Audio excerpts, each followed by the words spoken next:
ભારત માતા કી આપણા મંડળ પ્રમુખ અને મંડળ પ્રભારી શ્રી પોતાના મંડળમાં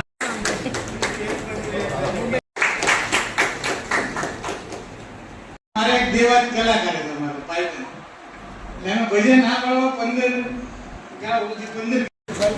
પૂછી લીધા 103 ભાવનગર ભારત માતા કી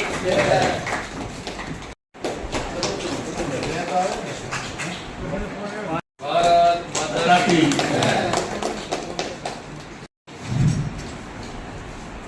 ભારત માતા કી एकता के स्वर में गीत गुनगुनाना सीख लो। એકતા કે સ્વર में ગુનગુનાના શીખ લો। અને 2.5 લાખ કરતા વધારે 4.5 લાખ કરતા વધારે મતોથી જીતે. આપણે તો 5 લાખ કરતા વધારે મતોથી જીતવાની ઈચ્છા હતી. 6-7 સુધી આપણે કહેતા હતા અને જીતી શકત. પણ ઘણા કાર્યકર્તાનું કહેવાનું એવું છે કે તડકાને કારણે આપણે બોલાવતા તો મતદારો આવતા નહોતા, કારણ કે તડકો જેવો આ વખતે પ્રાપ્ત કર્યા છે.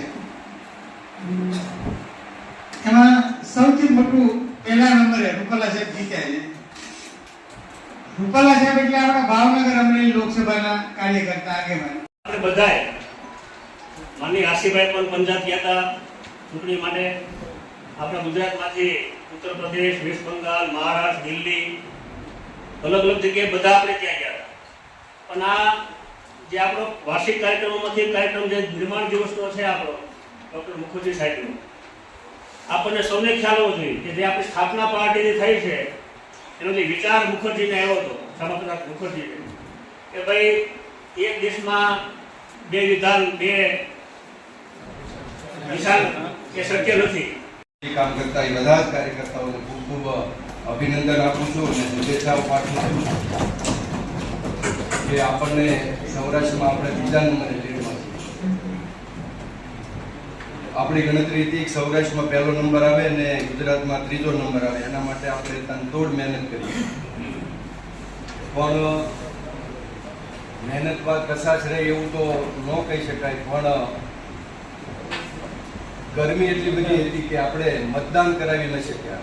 નંબરે મનસુખભાઈ માંડવિયા આપણા ભાવનગરના. તો આ ભાવનગરના કેટલા ગૌરવ છે એ તમને હું કહું. ત્રીજા નંબરે મનસુખભાઈ માંડવિયા 3,80,000 કરતા વધારે. ચોથા નંબરે એ મંત્રી બન્યા છે એટલે એનું ગૌરવ આપણને. ચોથા નંબરે આપણા ભરતભાઈ સુતરિયા ભાવનગર અમરેલી લોકસભાના આપણા ઉમેદવાર. મોવામાં 1 લાખ આસપાસની લીડ બે મંડળની.